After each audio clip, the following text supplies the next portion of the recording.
আল্লাহর নবী বলেছেন, ঈমানদার সেই ব্যক্তি হবে নিজে যেটা পছন্দ করবে সেটা তার ভাইয়ের জন্য সেটা পছন্দ করবে। এটা তিরমিজির হাদিস। এবার দেখেন আর একটি হাদিস, আল্লাহর নবী বলেছেন, তিরমিজির হাদিস 2305 নম্বর হাদিস। আল্লাহর নবী বলেছেন, হযরতে আবু হুরায়রা রাদিয়াল্লাহু তাআলা আনহুর হাতটাকে নবীজি এইভাবে ধরেছিলেন। নবীজি আবু হুরায়রার হাতটাকে ধরার পর 5টা কথা বলেছিলেন হযরতে আবু হুরায়রাকে। আর ভিতরে 4 নাম্বার হলো, আবু হুরায়রা ওয়াহসিন ইলা জারিকা তাকুন মুমিনান, তুমি তোমার প্রতিবেশীর সঙ্গে সৎ ব্যবহার করবে, তুমি তোমার প্রতিবেশীর সঙ্গে সৎ আচরণ করবে, তখন মুমিনান, তবে তুমি মুমিন হয়ে যাবে। তারপর নবীজি হযরত আবু হুরায়রাকে 5 নাম্বার কথা বলেছিলেন, আহিব্বা লিন-নাসি মা তুহিব্বু লিনাফসিহি। আবু হুরায়রা, তুমি নিজের জন্য পছন্দ করবে সেটা অন্যর জন্য সেটা পছন্দ করবে। এই দুটো হাদিসকে অ্যাপ্রোচিং করে নেন।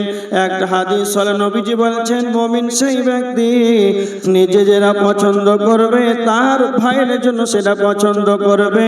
দ্বিতীয় নাম্বার হলো, মুমিন সেই ব্যক্তি হবে তার প্রতিবেশীর সঙ্গে সৎ আচরণ করবে এবং নিজে যেটা পছন্দ করবে তার অন্যদের জন্য সেটা পছন্দ করবে।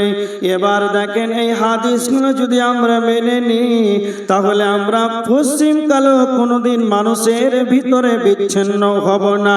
একে অপরে কাটাকাটি, মারামারি, হানাহানি, রাহাজানি এগুলো পশ্চিমকালেও হবে না। বর্তমান সময়ে মানুষ ভাইকে হত্যা করে দেয়, ভাইকে একবারে কেটে খুন করে দেয়। কেন সারা পৃথিবীর বুকে যদি আপনি দেখতে চান, সব চাইতে কাছের আত্মীয় কে না, তো কাছের আত্মীয় হলো ভাই। আর সব চাইতে বর্তমান সময় একে অপর মারামারি হয়, সব চাইতে ভাই বেশি মারামারি হয়। কেন এই কারণেই নবীজি বলেছেন, তুমি যেটা পছন্দ করবে তোমার ভাইয়ের জন্য সেটা পছন্দ করবে। আজ আমরা বর্তমান সমাজের মানুষ নিজের জন্য পছন্দ করি কিন্তু নিজের ভাইয়ের জন্য সেটা পছন্দ করি না। এই জন্য আমাদের ভিতরে সব চাইতে মারপিট, একে অপরে হত্যাকাণ্ড যেন বাড়তে আরম্ভ হয়েছে। বর্তমান সময়ে রাস্তাতে, গাড়িতে, ট্রেনে, বাসে, যে কোনো জায়গাতেই যদি কালে আপনি নিজের যেটা পছন্দ করেন সেটা আপনার অন্যদের জন্য যদি পছন্দ করেন, এবার বলেন মারপিট ঝামেলা হবে কোনো জায়গাতে? জীবনে হবে না। পশ্চিমকালেও ঝামেলা হবে না। আর কি হবে? মুসনাদে আহমদ শরীফের হাদিস বললাম, আপনি যদি খারাপ কাজ করেন, আজকে জলসার মেলাতে অবাধ মিলামিশা একে অপরে ধাক্কাধাক্কি চলছে, এটা ওর বিবেকে বাধে না, যেটা আমি খারাপ কাজ করছি এটা ওর বিবেকে লাগে না, তার মানে ওর ভিতরে ঈমান নাই। ঈমান যদি থাকতো তাহলে তার বিবেকে লাগতো যে আমার দ্বারা এই কাজ হয়, কোরআনের মাহফিল চলবে আর আমার দ্বারাতে মেলাতে ঘোরাঘুরি চলবে। তার ভিতরে ঈমান যদি থাকতো তাহলে তার চেতনার চাবি খুলে যেত। এবার দেখেন, আবু দাউদ শরীফের 4918 নম্বর হাদিস, আল্লাহ রাসূল সাল্লাল্লাহু আলাইহি ওয়াসাল্লাম বলেছেন, আল মুমিনু মিরাতুল মুমিন, মুমিন এক মুমিন অপর মুমিনের জন্য আয়না স্বরূপ। কেমন? যখন আপনি আয়নার সম্মুখে দাঁড় হবেন তখন আপনার মুখে কি কালি লেগে আছে আপনাকে বলবে, অন্যজন আসবে আয়নার সামনে তখন তাকে বলবে, কথা বলে কাকে বলবে? যার কালি তাকেই বলবে। আজকে আমাদের ভাইয়ের মধ্যে, মুমিন ভাইয়ের মধ্যে কি ভুল হলো না হলো চায়ের দোকান গোটা গ্রামবাসী জানে, আর যার ভুল হলো সেই জানে না।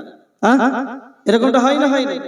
যার ভুল হয়েছে ওই নিজে জানে না, সারা গ্রামবাসী ছড়িয়ে গেছে। তো এটা মুমিনের গুণ আলামত হতে পারে না। এবার দেখেন মুমিন কারা?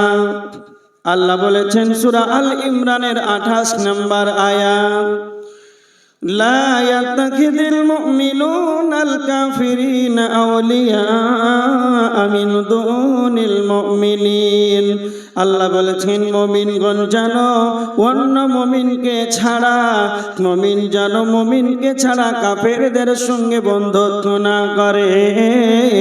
যদি এই কাজটা করে ঈমানদারকে বাদ দিয়ে কাফেরের সঙ্গে যদি বন্ধুত্ব পাতিয়ে নাই, ওয়া মাইয়া ফাআল যালিকা, যারা এই কাজটা করবে তো ফালাইসা বিনাল্লাহ, আল্লাহ বলেছেন তাদের সঙ্গে আল্লাহর কোনো সম্পর্ক থাকবে না। তার মানে যারা ঈমানদার হবে, যারা চালাক হবে, তারা বন্ধু বানাবে, ঈমানদারকেই বন্ধু বানাবে, মুমিনকেই বন্ধু হিসাবে গ্রহণ করবে। যারা ঈমানদার হবে এদের বন্ধুত্ব গড়বে এরা ঈমানদারদের সাথে। যদি গেলে আপনার বন্ধুত্ব হয় মুমিনের সাথে, তাহলে জলসাতে এসে এসারে সালাত আদায় করেছে। আর যদি ওই চিটার বাটপার হয় তাহলে মেলাতে পাকা পাকা ঘুরে বাড়ি। তো বন্ধু যদি ভালো হয় তো সবই ভালো, নাহলে সব শেষ। তারপরে ঈমানদারকে আল্লাহ সুবহানাহু ওয়া তাআলা বলেছেন যে ঈমানদার হবে, সূরা তাহরিমের 6 নম্বর আয়াতের ভিতরে আল্লাহ বলেছেন ইয়া আইয়ুহাল্লাযীনা আমানু কু আনফুসাকুম ওয়া আহলিকুম নারা। আল্লাহ বলেছেন হে ঈমানদারগণ, তুমি নিজে জাহান্নাম থেকে বাঁচো এবং তুমি তোমার আহাল পরিবারকে জাহান্নাম থেকে বাঁচাও।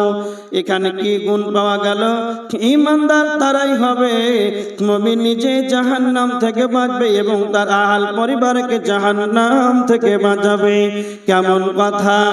এবার দেখেন বর্তমান সময় কি হয়, একজন 60-70-50 বছরের বার্ধক্য মানুষ, একজন হাজী সাহেবরা 3টার সময় গভীর রজনীতে উঠে যায়, কোন শীতের পানিতে ঠান্ডা পানিতে উজু করে 8 রাকাত তাহাজ্জুদের সালাত আদায় করে।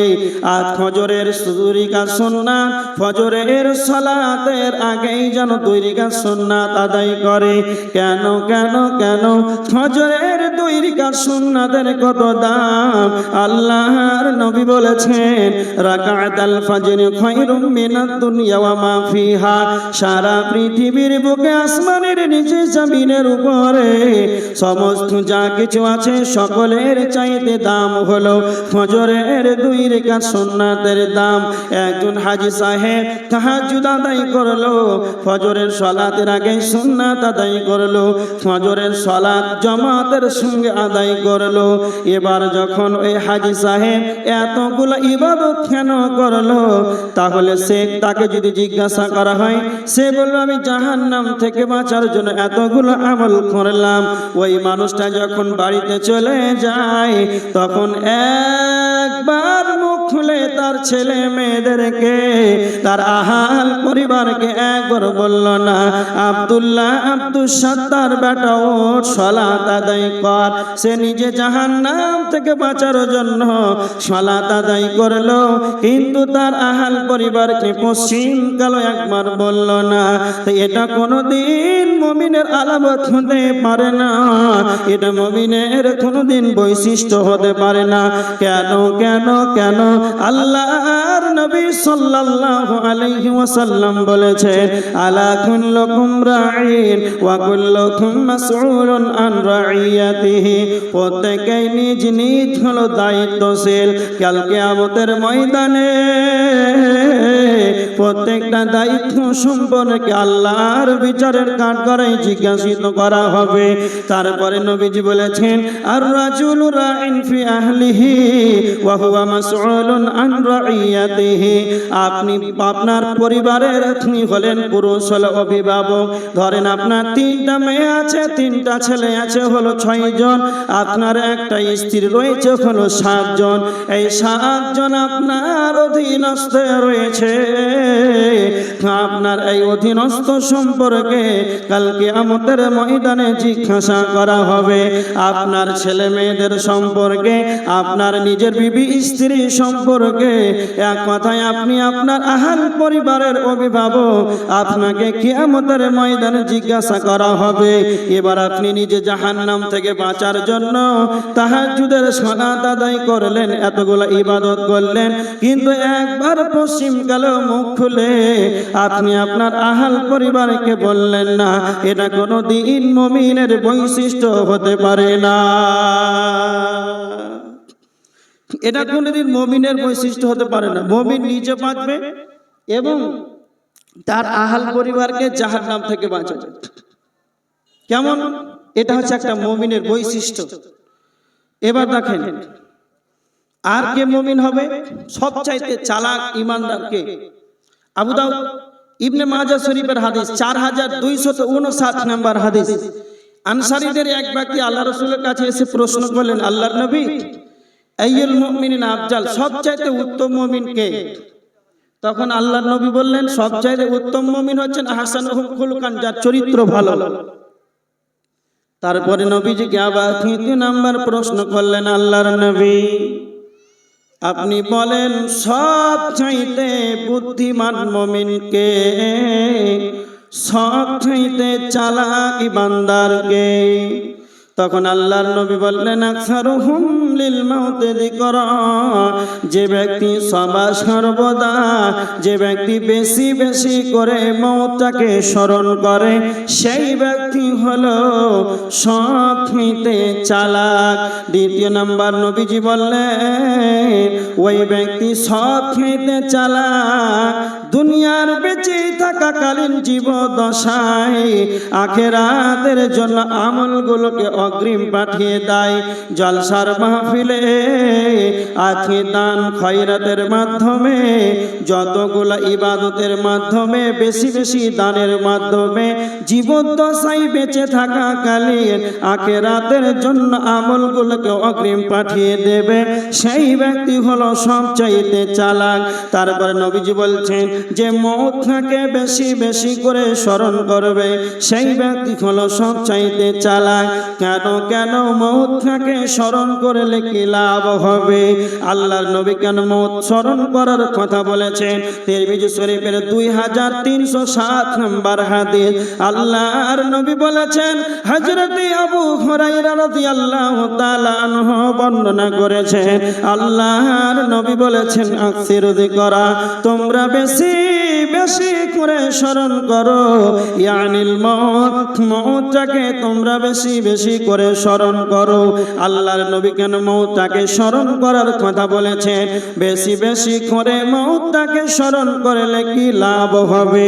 আল্লাহর নবী হাদিসের শেষ অংশে বলেছেন, হাদিমিল লাযযাত, মওত এমন একটা সাবজেক্ট, মওত এমন একটা বস্তু যা আপনি বেশি বেশি করে স্মরণ করলে পৃথিবীর যত চাকচিক্যন ঐশ্বর্যবাণী মজা, এক কথায় পৃথিবীর যতগুলো স্বাদ আছে, দুনিয়ার যতগুলো মজা আছে, সমস্ত মজাকে ধ্বংস করে দেয়। সেটাই হলো মওত। যখন আপনি বেশি করে মরণটাকে স্মরণ করবেন, তখন দুনিয়ার সমস্ত মজা আপনার কাছে হারিয়ে যাবে। তখন আপনি নিজে আল্লাহর ইবাদত বেশি নিয়োজিত হতে পারবেন। আল্লাহর ইবাদত হতে তখন আপনি বেশি মনোযোগী হবেন। তার মানে দুনিয়া আপনাকে ভালো লাগবে না। হারিস বিন মালিককে আল্লাহর নবী বলেছিলেন, হারিস বিন মালিক তুমি বলো তোমার সকাল বেলাটা কিভাবে কেটেছে? তো হারিস বিন মালিক নিজেকে তিনি বলেছিলেন, আল্লাহর নবী আমি একজন প্রকৃত ঈমানদার হিসাবে কেটেছে। তখন আল্লাহর নবী বললেন, প্রত্যেকটা কথার ভিতরে হাকিকাত থাকে, প্রত্যেকটা কথার ভিতরে যেন সত্যতা লুকিয়ে থাকে। হারিস বিন মালিক তুমি বলো তোমার প্রত্যেকটা কথার যে হাকিকাত লুকিয়ে থাকে, তো তুমি যে নিজেকে প্রকৃত মুমিন হিসাবে দাবি করছো, তো তুমি বলো তোমার এই দাবির সত্য তোমার কি পাওয়া যাবে? তখন আল্লাহর নবীকে হারিস বিন মালিক 3টা কথা বলেছিলেন। 1 নাম্বার হলো, আল্লাহর নবী আমি প্রকৃত মুমিন এই জন্যই দাবি করছি যেন আমাকে যেন দুনিয়া ভালো লাগে না, দুনিয়ার চাকচিক্ষণ ঐশ্বর্যবাণীর মজা যেন আমাকে ভালো লাগে না। 2 নাম্বার দিনের বেলাতে আমি সিয়াম পালন করি, আর সিয়াম থেকে থেকে যেন আমি দিনের বেলাতে পিপাসার্ত অবস্থায় কাটিয়ে দিই। নাম্বার 3, আমি রাত্রিটাকে গভীর রাতে যেন আমি ইবাদতের মাধ্যমে কাটিয়ে দিই। এক কথায় আমি রাত্রিটাকে অতিবাহিত করি সালাতের মাধ্যমে, ইবাদতের মাধ্যমে। এবার দেখেন একদিন আল্লাহ আর নবী সাহাবীদেরকে বলছেন, ও আমার সাহাবীরা, এমন একটি জান্নাত রয়েছে, এমন একটা দামি জান্নাত রয়েছে যার ভিতর থেকে বাহির দেখা যায়, যার বাহির থেকে ভিতর দেখা যায়। সাহাবীরা বললেন, আল্লাহর নবী আপনি বলেন, এত দামি এত সুন্দর জান্নাতের ভিতরে কি আমল করলে এই জান্নাতের ভিতরে যাওয়া যাবে? তখন আল্লাহর নবী 3টা আমলের কথা বললেন। 1 নাম্বার নবীজি বলেছিলেন, লিমান আতাবাল কালাম ওয়া আদামাস সিয়াম ওয়া সাল্লা বিল লাইলি ওয়ান নাস নিয়াম। 1 নাম্বার হলো যার মুখের ভাষা ভালো, যার মুখের ভাষা ভালো হবে সে এই এত সুন্দর দামি জান্নাতে যাবে। 2 নাম্বার আল্লাহর নবী বললেন, ওয়া আদামাস সিয়াম, যে ব্যক্তি বেশি বেশি করে সিয়াম পালন করবে, ফরজ সিয়াম ব্যতীত নফল সিয়ামগুলো বেশি বেশি করে আদায় করবে। নাম্বার 3, ওয়া সাল্লা বিল লাইলি, যারা রাত্রিতে বেশি বেশি করে সালাত আদায় করবে। কেমন কেমন? আল্লাহর নবী বলেছেন, ওয়ান নাস নিয়াম, মানুষ যখন ঘুমিয়ে যায়, আপনাদের এই গ্রামে সারা গ্রামবাসী যেন ঘুমিয়ে গিয়েছে, কেউ যেন জেগে নাই, কোনো শব্দ নাই, কোনো আওয়াজ নাই। এই রকম রাত 2টার সময় আপনি উজু করে মুসাল্লায় ইবাদতে লিপ্ত হয়ে গেলেন। মানুষ যখন ঘুমিয়ে আছে আর আল্লাহ যখন প্রথম আসমান থেকে সপ্তম আসমান থেকে যখন প্রথম আসমানে ভেদ করে আসেন, ওই সময় আপনি ইবাদতের মধ্যে লিপ্ত হয়ে গেলেন, ইবাদত করতে আরম্ভ করলেন, সালাত আদায় করতে লাগলেন। তো যার ভিতরে আমলগুলো থাকবে এত দামি জান্নাতে যাবে। তার মানে আপনি যখনই রাত্রিতে বেশি বেশি করে ইবাদত করবেন, তার মানে যারা চালাক হবে, যারা পাকা ইমানদার হবে, যাদের ভিতরে পূর্ণাঙ্গ ঈমান থাকবে, এরা সারা রাত যেন ঘুমাতে পারে না। এখন বর্তমান মাগরিবের আজান হয় 5টার সময়, আবার ফজরের আজান হয় 5টার সময়। এত বড় লম্বা রাত না খেয়ে তেল দিয়ে ঘুমাতে পারে না। যারা ইমানদার হবে এরা গভীর রাতে উঠে যাবে, আল্লাহর ইবাদত বেশি বেশি করে করবে, আল্লাহর ভয়ে খন্দন করবে, জাহান্নামের কথাকে ভাববে, আল্লাহর কাছে জাহান্নাম থেকে পরিত্রাণ চাইবে, জান্নাতুল ফিরদাউস চাইবে। ইমানদারের দ্বারাতে সারা রাত ঘুমাতে পারে না। আল্লাহর নবী বিশ্ব নবী নবী মুহাম্মদুর রাসূলুল্লাহ সাল্লাল্লাহু আলাইহি ওয়াসাল্লাম, তিনি ছিলেন নিষ্পাপ, তার ডানে বামে পিছনে সামনে তার কোনো গুনাহ ছিল না। তবুও আল্লাহর নবী রাত্রিতে বেশি বেশি করে ইবাদত করতেন। এমনকি নবীজি এতই লম্বা লম্বা তিলাওয়াত করতেন, নবীজির পা যেন ফুলে যেত। এইভাবে তারা নিষ্পাপ খাওয়ার পরেও তারা রাত্রিতে বেশি বেশি করে ইবাদত করেছে। কতগুলো সাহাবীর জান্নাতের সার্টিফিকেট দুনিয়াতে এসেছে। সাহাবীদেরকে আল্লাহ টাইটেল দিয়েছেন রাদিয়াল্লাহু আনহুম ওয়া রাদওয়ান, আল্লাহ তাদের প্রতি রাজি, তারাও আল্লাহর প্রতি রাজি। এই রকম সাহাবীরা জান্নাতের সার্টিফিকেট পাওয়ার পর, আল্লাহর কাছ থেকে টাইটেল পাওয়ার পর, তারাও যেন রাত হইতে বেশি বেশি করে ইবাদত করেছে, তওবা করেছে, ইস্তিগফার করেছে। আর আমরা হতভাগা মুসলমান, আমাদের ডানে বামে পিছনে সামনে চলাফেরা, লেনদেন, খেত খামার, অফিস আদালতে সবা সর্বদা আমাদের পাক। তবু আমরা কতটা হতভাগা ঈমানদার, আমরা আল্লাহর কাছে ক্ষমা চাইলাম না। এবার দেখেন, যখন আপনি মরণকে বেশি স্মরণ করবে তা আপনি হলেন সবচাইতে চালাক ঈমানদার। যখন আপনি মরণটাকে স্মরণ করবে তখন আপনাকে দুনিয়া ভালো লাগবে না। যখনই দুনিয়া ভালো লাগবে না তখন আপনার ইবাদত হতে বেশি মনোযোগী হবে, তো আপনি সবচাইতে চালাক ঈমানদার হয়ে যাবে।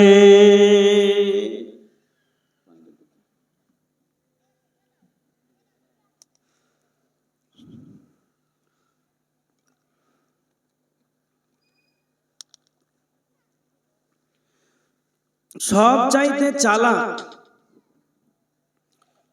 চাইতে চালাক ঈমানদারকে না, তো যে ব্যক্তি মৌতটাকে নিয়ে বেশি বেশি করে চিন্তা ভাবনা করবে।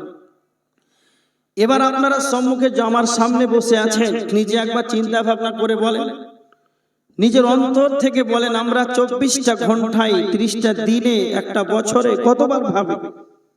নিশ্চয় আমাদের কতটা গাফেল।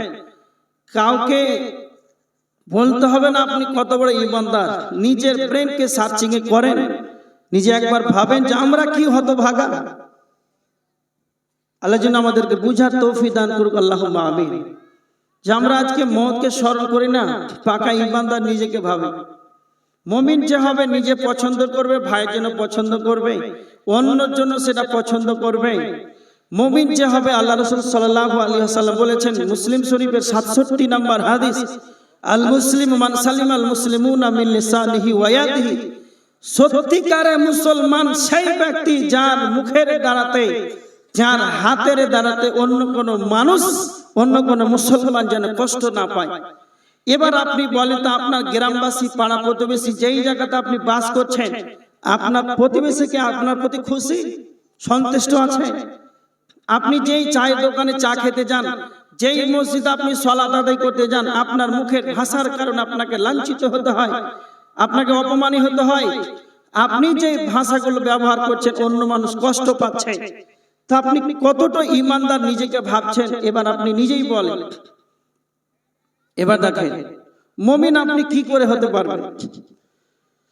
বুখারীর 15 নম্বর হাদিস, আল্লাহর নবী বলেছেন, লা ইউমিনু আহাদুকুম হাত্তা কুনা আহাব্বা ইলাইহি মিন ওয়ালিদিহি ওয়া ওয়ালাদিহি ওয়ান নাসি আজমাইন। ততক্ষণ পর্যন্ত এই ব্যক্তি ঈমানদার হতে পারে না যতক্ষণ না তার সন্তান এবং তার আব্বার চাইতেও ওয়ান নাসি আজমাইন, এক কথায় তার যতগুলো আত্মীয়, তার বন্ধন আছে, সবার চাইতে নবী মুহাম্মদকে না বেশি ভালোবাসবে, ততক্ষণ আর সেই ব্যক্তি পূর্ণাঙ্গ ঈমানদার হতে পারে না। আপনার যত প্রতিবেশী আছে, ভালোবাসার আত্মীয় আছে, সব চাইতে ভালোবাসার পাত্রই ধরেন, স্ত্রী ধরেন, পিতামাতা ধরেন, ছেলে ধরেন, যতগুলো আত্মীয় আছে, এক কথায় সবার চাইতে প্রিয় আপনাকে নবীজিকে ভালোবাসতে হবে। একদিন হযরত উমর রাদিয়াল্লাহু তাআলা আনহু, আরো কয়েকজন সাহাবী আছেন, আল্লাহ রাসূল সাল্লাল্লাহু আলাইহি ওয়াসাল্লাম হযরত উমরের হাত ধরে আছেন। হযরত উমর রাদিয়াল্লাহু তাআলা আনহু বলছেন, হাদিসটি বুখারীর হাদিস, হাদিস নাম্বার 6632 নম্বর হাদিস বুখারীর। হযরত উমর রাদিয়াল্লাহু তাআলা আনহু আল্লাহর নবীকে বলছেন, আল্লাহর নবী, আমি আপনাকে আমার জান থেকে নয়, কিন্তু আপনাকে আমি অনেক বেশি ভালোবাসি, কিন্তু আমার জান থেকে নয়। কি বুঝতে পারলেন? উমর বলতে চাইছেন, আল্লাহর নবী, আপনাকে আমি খুব ভালোবাসি, প্রচুর ভালোবাসি, কিন্তু আমার নিজে জান থেকে নয়। তখন নবীজি বলছেন, উমর, ওই ব্যক্তি ততক্ষণ পর্যন্ত ঈমানদার হতে পারবে না, পূর্ণাঙ্গ ঈমানদার হতে পারবে না, যতক্ষণ পর্যন্ত তার স্ত্রী, পিতা মাতা, ছেলে মেয়ে, আত্মীয় স্বজন, কেমন কি তার যতগুলো তার আত্মীয়তার বন্ধন আছে সব চাইতে সব কিছুর উপরে নবীজিকে আমাকে নবীকে ভালোবাসতে হবে, নচেৎ সেই ব্যক্তি পূর্ণাঙ্গ ঈমানদার হতে পারে না। সঙ্গে সঙ্গে হযরত উমর রাদিয়াল্লাহু তাআলা আনহু বললেন, আল্লাহর নবী আপনাকে এবার আমার জান এর কলিজার চাইতে বেশি ভালোবাসি। তখন নবীজি বললেন, উমর এবার তুমি পূর্ণাঙ্গ ঈমানদার হতে পেরেছো। আমরা কতটুকু নবীজিকে ভালোবাসি? রসুলের যেটা সুন্নাত সেই দাড়িটাকে জবাই করে দিই, করে না করে না করে?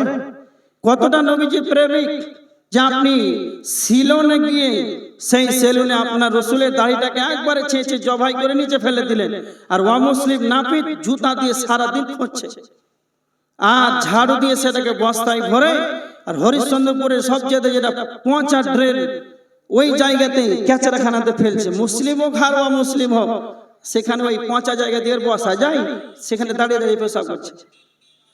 আপনি কত রসুলের প্রেমিক যে রসুলের সুন্নাত জবাই করে নাপিতকে খাঁচিয়ে বস্তাতে ভরে ক্যাচরাখানায় ফেলে দাঁড়িয়ে পেশাব করতে তুমি বাধ্য করলে, আর তুমি কতটা ঈমানদার নিজেকে ভাবছো? এই জন্য নবীজি বলেছেন, ফামান রাগিবা আন সুন্নতি, কি আমার সুন্নাতকে প্রত্যাখ্যান করবে, যে আমার সুন্নাতকে ছেড়ে দেবে, ফালাইসা মিন্নি, সে আমার দলভুক্ত নয়। আমরা কতটা নবীজির প্রেমিক, নবীজিকে আমরা কতটা ভালোবাসি, আমরা কতটা ঈমানদার। আপনারা খবর রেখেছেন কিনা, ফ্রান্সের মাটিতে নবীজিকে নিয়ে ব্যঙ্গ করা হয়েছিল। কিছুদিন হলো ভারতের মাটিতে নূপুর শর্মা উত্তরপ্রদেশে নবীজির ব্যাপারে কুরুচিকর মন্তব্য করলো। বাংলাদেশে আসাদ নূর সেই নাস্তিক নবীজির ব্যাপারে মিথ্যাচরণ করলো। মুসলিম কান্ট্রিতে মুসলমান দেশে নবীজির ব্যাপারে মুখ খোলা হলো, অপমান করা হলো, ব্যঙ্গ করা হলো। তারপর আমরা বাংলাদেশ, পশ্চিম বাংলার ভারতের মুসলমান, আমরা আজকে আমাদের নবীজিকে নিয়ে ফ্রান্সে, ভারতে, বাংলাদেশের মতন জায়গাতে নবীজির ব্যাপারে কুরুচিকর মন্তব্য করা হলো, ব্যঙ্গ করা হলো। তারপরে যেন আমরা দাবি করি নিজেকে ঈমানদার, তারপরে যেন আমাদের রক্তগুলো ব্যাঙের রক্তের মতন ঠান্ডা হয়ে আছে। এরা কোনোদিন ঈমানদার হতে পারে না। যদি আপনি প্রেমিক হন, নবীজির পাগল হতেন, নবীজিকে আপনি ভালোবাসতেন, তো আপনার নবীজিকে আমার নবীজিকে নিয়ে ব্যঙ্গ করা হবে, আর আমি আপনি যেন আরামে ঘুমাতে পারতাম না। আমরা আমার জানটাকে দিয়ে দিতাম, মিছিলে বেরিয়ে যেতাম, যুদ্ধতে বেরিয়ে যেতাম, আমাদের নবীজিকে নিয়ে কেন ব্যঙ্গ করা হবে? আজকে আমরা কতটা নবীর প্রেমিক যে নবীজিকে নিয়ে ব্যঙ্গ করা হচ্ছে, আর আজকে আমরা বর্তমান নিজেকে খুব ভালো ভাবছি, ঈমানদার ভাবছি। এবার দেখেন, আমরা যদি ঈমানদার হতে পারি তাহলে আমাদের কতটা সম্মান রয়েছে, কতটা ইজ্জত রয়েছে। সূরা আল মুনাফিকুনের 8 নম্বর আয়াত, আল্লাহ বলেছেন, ওয়ালিল্লাহিল ইজ্জাতু ওয়ালিরাসূলিহি ওয়ালিল মুমিনিন। তিনজনের সম্মান রয়েছে, তিনজনের সম্মানকে কেউ কোনোদিন বেইজ্জতি করতে পারবে না, আর কোনোদিন কেউ পারেনি। আল্লাহর সম্মান, নবীজির সম্মান, মুমিনের সম্মান, মুমিনের কতটা সম্মান রয়েছে। যখন ঈমানদারদের, যখন দুনিয়ার সময় শেষ হয়ে যাবে, প্রত্যেকটা প্রাণীর আল্লাহ নির্ধারিত সময় রেখেছেন। যখন ঈমানদারের সময় শেষ হয়ে যাবে, যখন মালাকুল মউত যখন আসবে, জান্নাতের সুগন্ধিময় কাফন আনা হবে। ঈমানদারের নিকটে যখন আত্মাটিকে নেওয়ার জন্য আসবে, তখন জান্নাতের সুগন্ধিময় কাফন কাফন নিয়ে আসবে। দ্বিতীয় নাম্বার হলো ইমানদারের নিকটে যখন আসবে তো সুন্দর আকৃতি নিয়ে আসবে। আর যখনই মালাকুল মউত মুমিনের নিকটে যখন চলে আসবে তখন তাকে বলা হবে ইয়া আইয়াতুহান নাফসুল মুতমাইন্না, হে ইতমিনান নাফস, হে প্রশান্ত মায়াত্মা, ইরজিই, ফিরে চলো, ইলা রাব্বিকি, তুমি তোমার রবের নিকটে ফিরে চলো। তার মানে মুমিনের নিকটে যখন মালাকুল মউত আসবে তখন তাকে জান্নাতের সুসংবাদ দিয়ে দেওয়া হবে। যখনই মুমিন জান্নাতের সুসংবাদ পেয়ে যাবে তখন তাড়াতাড়ি করে বেরিয়ে আসবে।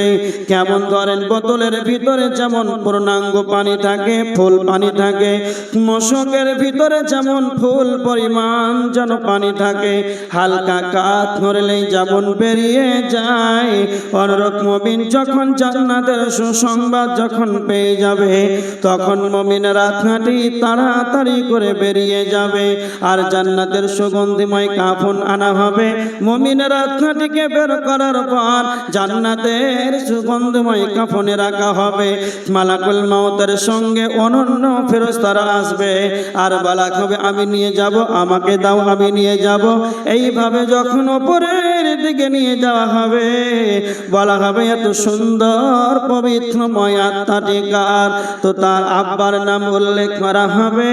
হাজী আব্দুল সাত্তারের ছেলে আব্দুল্লাহর আত্মা, তার নিজের নামটাকে তার আব্বার নামটিকে তখন উল্লেখ করা হবে। আসসালামু আলাইকুম। রান্নার মাংস রয়েছে বিক্রি, যারা নেবে ভাবছেন তারা চলে যান, মাংস বিক্রি হচ্ছে। যারা মাংস নেবেন, মাংস বিক্রি হচ্ছে, তারা স্কুলে চলে যান। আসসালামু আলাইকুম।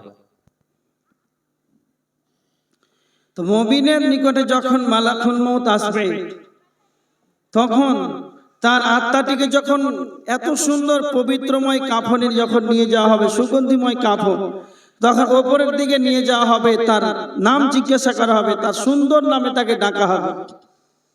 প্রথম আসমানে যখন নিয়ে যাওয়া হবে বলা হবে আসমানের দরজা খুলে দাও। তো মুমিনের জন্য আসমানের দরজা খুলে দেওয়া হবে। ঘটনাটি কেন আনলাম?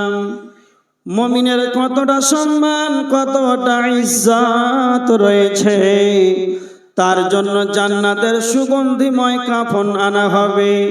2 নাম্বার, তাকে জান্নাতের সুসংবাদ দিয়ে দেওয়া হবে।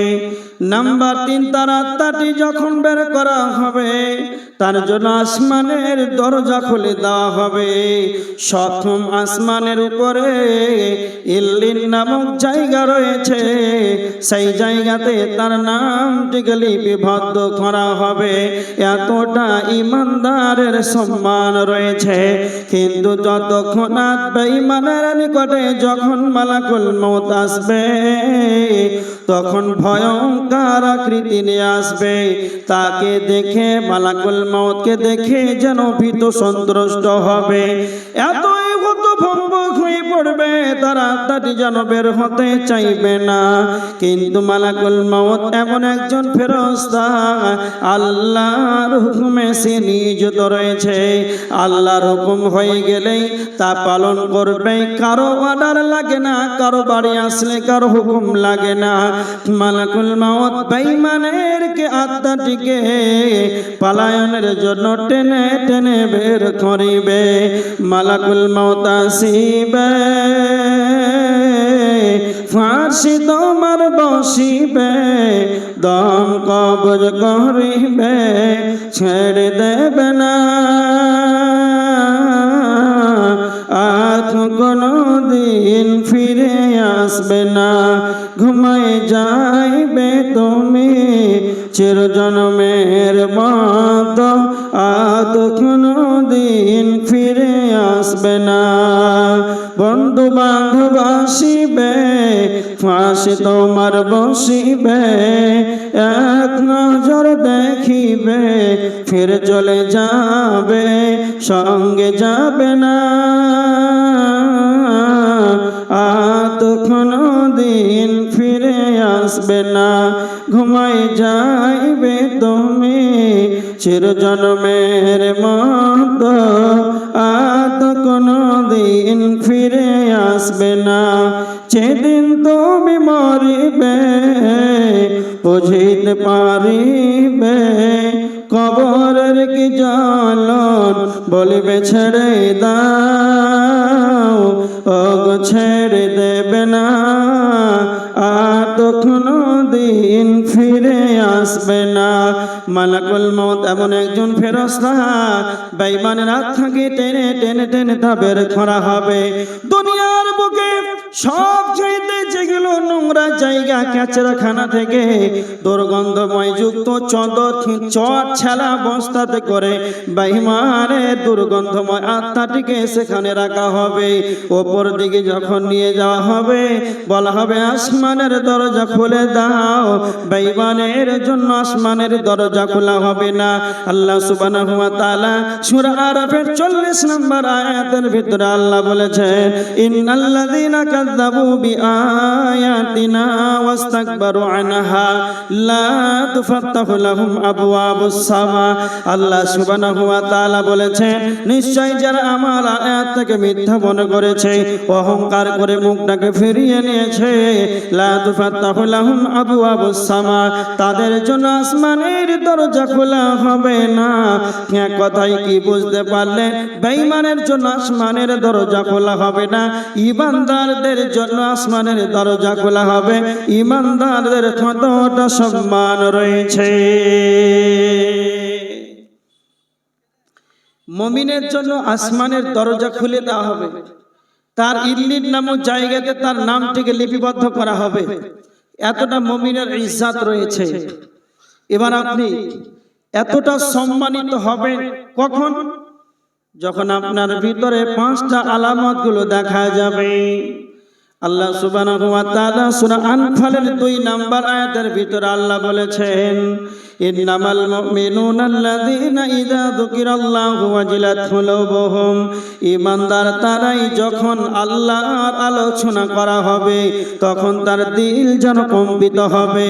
যখন আপনি আল্লাহর আলোচনা শুনবেন, কতগুলো মানুষ আজ দেখবেন জুমার খুতবাতে জলসার মাহফিলে আসবে, তখন আল্লাহর কালামের আলোচনা করা হবে, নবীজির হাদিসে যখন তা আলোচনা করা হবে, ঈমানদারদের লোমগুলো তখন হারিয়ে যাবে, ভেতরটা যেন কম্পিত হবে।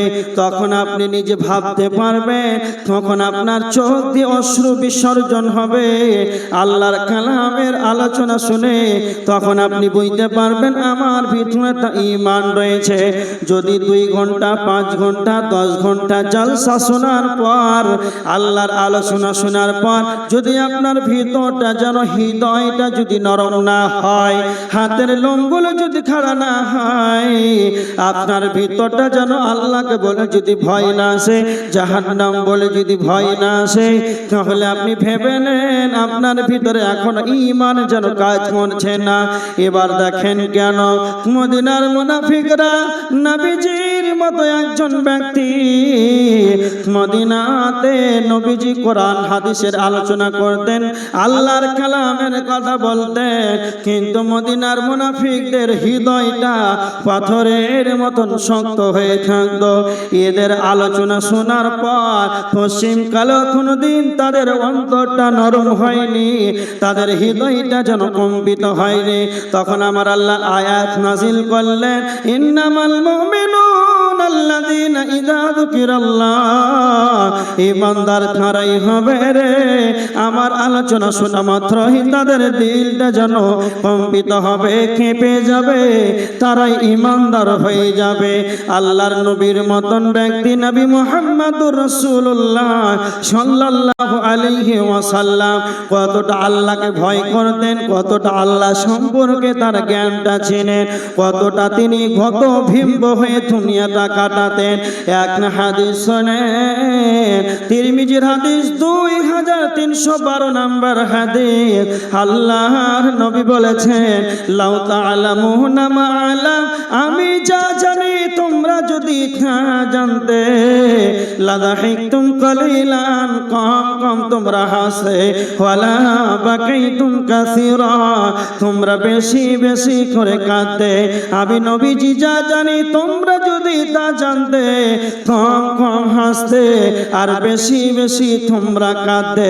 তারপরে নবীজি বলেছেন, ও তোমরা শুনে রেখে দাও, তোমাদের বাড়ির বিছানায় যে সুন্দরী রমণী স্ত্রী রয়েছে, সেই স্ত্রীকে নিয়ে তোমরা আনন্দ ভোগ করতে পারতে না।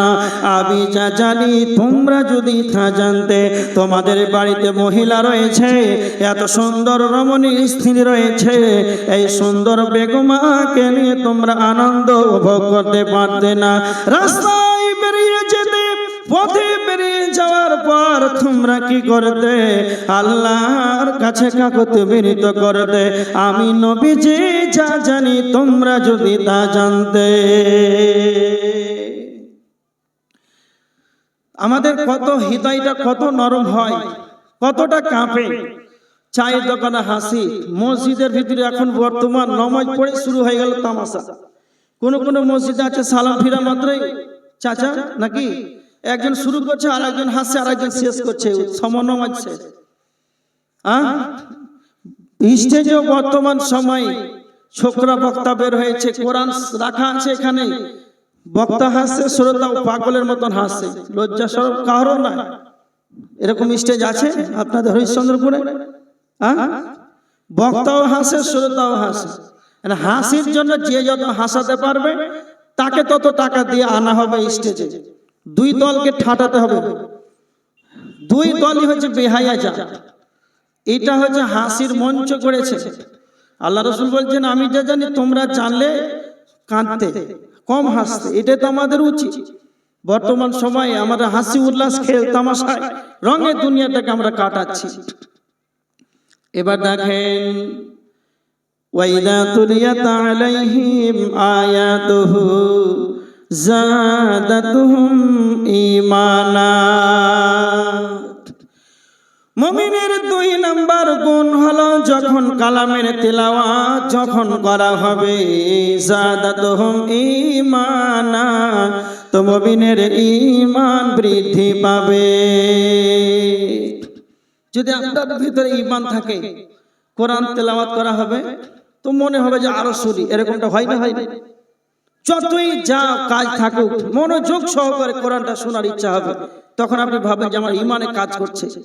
তো যখন মুমিনের যখন আয়াত যখন শুনতে পাবে, তার ঈমানটা বাড়বে। এখন বর্তমান সময় জলসা করা হয়, ইজতেমা করা হয়। তো আপনার গ্রামে আপনি ইচ্ছা করছে যে একটা জলসা করব, সভা করব, কোরআন হাদিসের আলোচনা শোনাবো। তো কিছু কিছু মানুষ বিরোধিতা করে, জলসা করে কি হবে, এই কথাটা বলে না? বলে না? হরিশ্চন্দ্রপুরে বলে, অনেক মানুষ আছে বলে, কি লাভ হবে জলসা করে, কি লাভ হবে? তো আল্লাহ বলেছেন সূরা জারিয়াতের 56 নম্বর আয়াত, ওয়াযাক্কির ফাইন্না যিকরা তানফাউল মুমিনিন। আল্লাহ বলেছেন বুঝাতে থাকো, ফাইন্না যিকরা ওয়াযাক্কির ফাইন্না যিকরা তানফাউল মুমিনিন।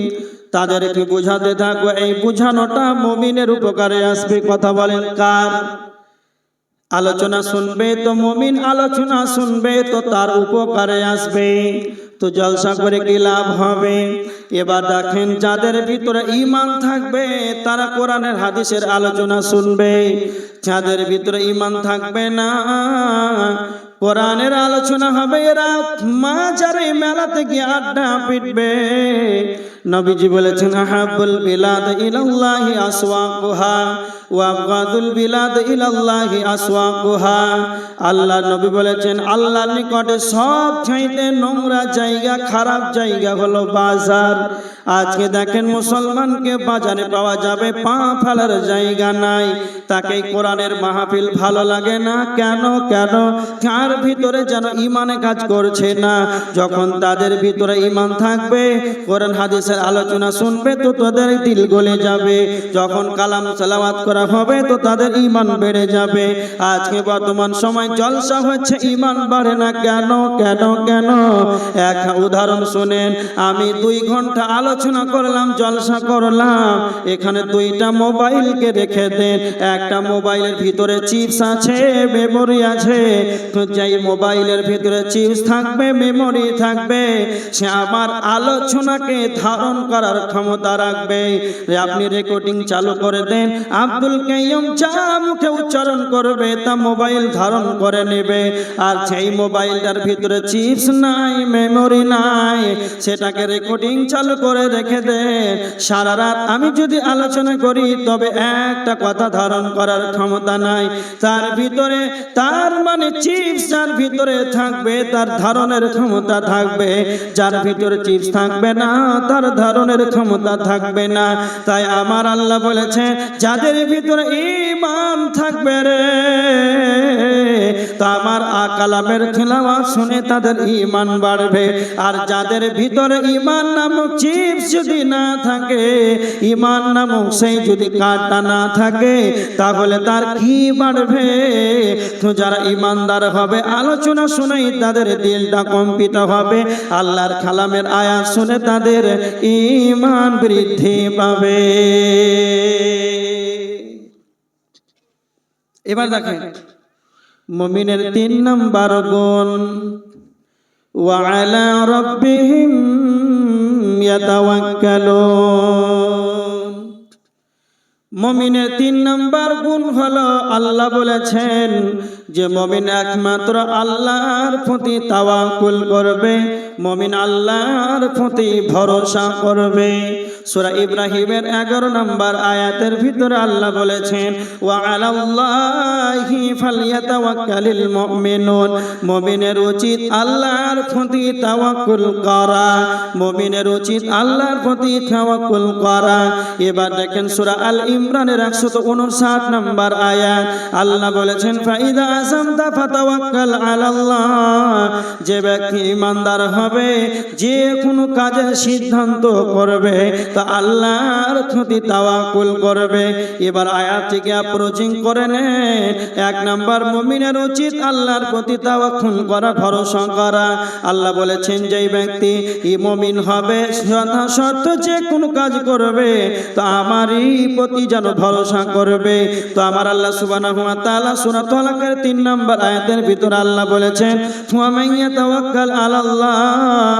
যেই ব্যক্তি আমার প্রতি পুরোপুরি রূপে ভরসা করবে তা আমি আল্লাহ ফাহুয়া হাসবুহু, তার জন্য যথেষ্ট হয়ে যাব।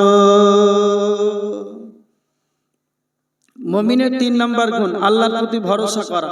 আর মুমিনের উচিত, ইব্রাহিম 11 নম্বর আয়াত, মুমিনের উচিত যে আল্লাহর প্রতি তাওয়াক্কুল করা। মুমিন যে হবে, যে কোনো কাজ করবে আল্লাহর প্রতি তাওয়াক্কুল করবে।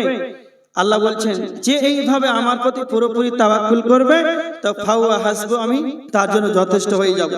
তো কেমন যথেষ্ট হয়ে যাবে? এবার দেখেন,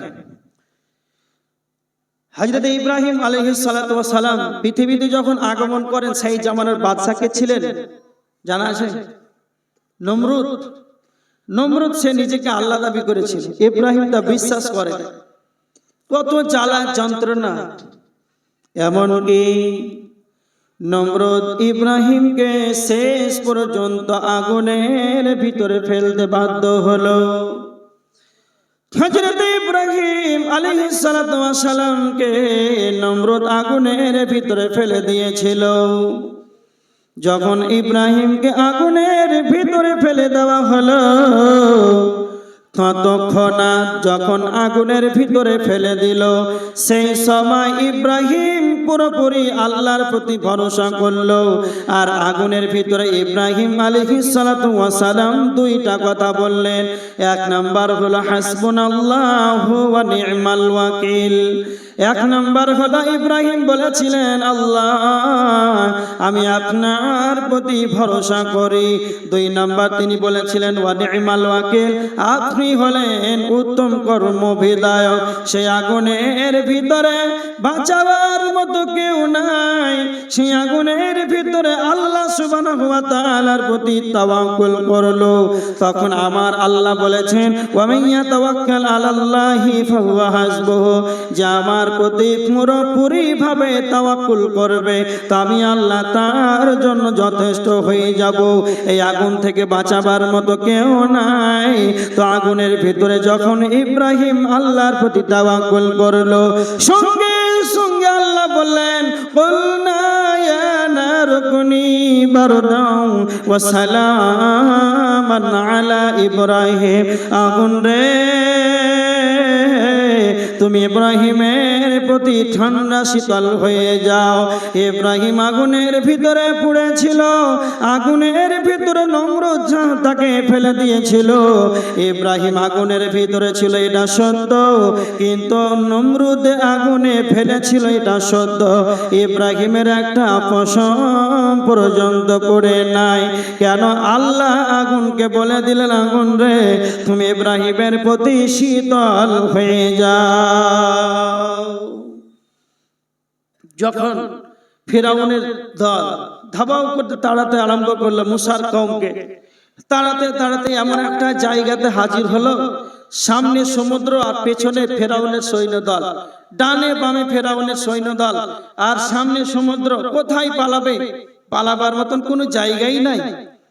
তখন মুসার কওম, মুসার সাথীরা বলছেন কয়লা আসহাব মুসা ইন্না লামুদরিকুন, সূরা শুআরা 61-62 নম্বর আয়াত। ইব্রাহিম মুসার কওম, মুসার সাথীরা বলতে লাগলেন মুসা এবার আমাদের কে বাঁচাবে, কে বাঁচাবে? এবার আমাদের পালাবো আমরা কোথায়? ওয়ালা আসহাব মুসা ইন্না লামুদরাকুন, সঙ্গে সঙ্গে মুসা বললেন কলা কাল্লা, কখনো নয়। কলা কাল্লা ইন্না মাইয়া রাব্বি সায়াহদিন, নিশ্চয় আমার আল্লাহ আমার সঙ্গে রয়েছে, আমাকে পথ দেখাবেন। সামনে সমুদ্র, ডানে বামে ফেরাউনের সৈন্যদল। সেই সময় পুরোপুরি রূপে আল্লাহর প্রতি ভরসা করলো হযরত মুসা। আল্লাহ সুবহানাহু ওয়া তাআলার প্রতি তাওয়াক্কুল করার কারণে সমুদ্র দিয়ে রাস্তা হয়ে গেল, মুসার সাথীরা যেন পার হয়ে গেল। এর জন্য আমার আল্লাহ বলেছেন ওয়া মান ইয়াতাওয়াক্কাল আলাল্লাহি ফাহুয়া হাসবুহু, যেই ব্যক্তি আমার প্রতি তাওয়াক্কুল করবে আমি আল্লাহ তার জন্য যথেষ্ট হয়ে যাব।